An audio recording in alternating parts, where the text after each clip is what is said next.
Pemirsa apa kabar? Jumpa lagi dengan saya Don Bosco Slamun dalam DBS To The Point. Kali ini saya datang ke Kementerian Kelautan dan Perikanan. Saya bertemu dengan wajah yang pasti Anda sudah kenal, yaitu Menteri Kelautan dan Perikanan. Ini sudah kedua kali saya ketemu Ibu. Kelihatannya Ibu ini jadi perhatian bagi semua orang atau bagi begitu banyak orang. Termasuk statement terakhir yang katanya dari Twitter. Saya tahu ini kemudian jadi heboh. Katanya ada yang minta Ibu kalau bisa mundur bayar 5 triliun. Jawaban Ibu? Saya enggak tahu, orang tuh membaca sesuatu tuh mengertinya kok kadang-kadang agak aneh-aneh gitu. Sepotong-sepotong dan mungkin bias. Kenapa mereka enggak reading it deep, thinking it deeper juga, lihat maksudnya apa? Saya kan bilang saya ada kabar bahwa dapat segitu 5T untuk walk away. Walk away itu can be mean mundur, can be mean saya retreat, saya punya policy. Karena urusan saya selama ini kan sekarang dengan illegal fishing dan beberapa persoalan yang banyak pengusaha-pengusaha dari luar negeri juga merubah banyak industri, peta industri, terutama industri perikanan di Asia Tenggara. Jadi kata kuncinya ada kabar. Ya, ada kabar. Ada kabar, karena saya sendiri juga tidak tahu dan saya pikir saya tidak perlu mencari tahu siapa yang ngomong dan serius atau tidak. Twitter is your personal, personal apa ya? Actualizations. Kadang you merasa capek, merasa kesel, merasa you need to share or you want to tell people, but it's not apa ya. Jadi saya juga kaget, orang akhirnya ada yang mencaci, saya cari pencitraan for what? Saya cuma berpikir sekarang ini Pak Don, kerja, make the best policy yang merangkum dan bisa menerjemahkan visinya Pak Presiden untuk menjadikan laut masa depan bangsa. Makanya saya buat 3 pilar utama. Satu, sovereignty atau kedaulatan. Kedaulatan ini penting. Tanpa kita punya kedaulatan, kita nggak bisa punya kebebasan merencanakan, mengerjakan. Semua akan diintervensi.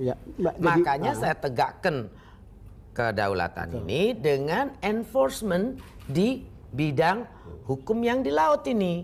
Saya minta kerjasama dengan Angkatan Laut, polisi, dan semua yang mana membuat combating illegal fishing ini sangat berhasil.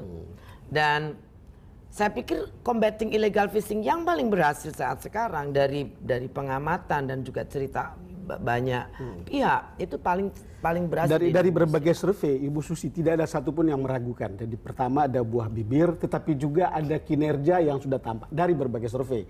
Juga data BPS kemarin memperlihatkan output dari langkah yang cuma kadang-kadang kan juga senewon juga kalau baca komentar orang yang so negatif gitu kan. Saya mau cari pencitraan untuk apa? What's my benefit? Do you pay me for this interview? No, nobody pay me. Kan lebih terkenal juga kan bukan berarti dapat uang lebih. Gaji saya sebagai menteri is stay the same. So, tetapi risiko dari keterkenalan itu ada 2 sisi. Orang akan lihat sesuatu yang bagus atau lihat sisi yang lain begitu. Ya, mereka bertanya tentang kenapa tidak lapor KPK, kenapa ini. Loh, kalau itu indikasinya serius, ya maybe. But I do not want to think that serious, Pak. Saya want to think my job is very serious. So I don't care. Jadi saya juga coba berpikir. Dan waktu ada yang ngomong begitu pun ada saksi 3-4 orang. But I don't want to think of that seriously. Mungkin cara berpikirnya begini. 5 triliun tidak seberapa jumlahnya kalau dia bisa mengeruk kekayaan di Republik ini di laut yang 5 triliun is nothing compare daripada sumber daya kita di laut, Pak. Kalau illegal fishing itu 5T, 3 bulan dia kerja udah dapet tuh Pak. 5T cuma 3 bulan? Ya, dengan ratusan kapal raksasa, 300, 500. Kenapa orang lebih mempertanyakan that 5 triliun is suap? No. Saya pikir itu tidak penting. Tapi tadi sudah Ibu jelaskan karena kabarnya, jadi sudah jelas itu bahwa itu. Dan untuk saya, kalaupun ia ada benar datang ke saya ini, saya tidak akan anggap itu serius, Pak. Karena jabatan yang saya pegang sekarang ini adalah sangat serius job. Ini tentang 2/3 wilayah Indonesia dan tentang jutaan nelayan Indonesia. Saya melihat 13 tahun kemarin BPS bicara dari 1,6 juta dari tahun 2003 sampai 2013 tinggal 800.000, Pak. 800.000 rumah tangga nelayan. Itu penurunan drastis yang saya tidak mengerti. Saya ini minta tolong dengan KKP untuk cari tahu. Yang seharusnya mestinya meningkat atau kalau itu menarik pekerjaan itu meningkat. Tapi saya juga mengerti karena saya tahu data sebelumnya dari KKP itu ada data 115 perusahaan the last 10 years to bankrupt, Pak. Karena ketiadaan raw material.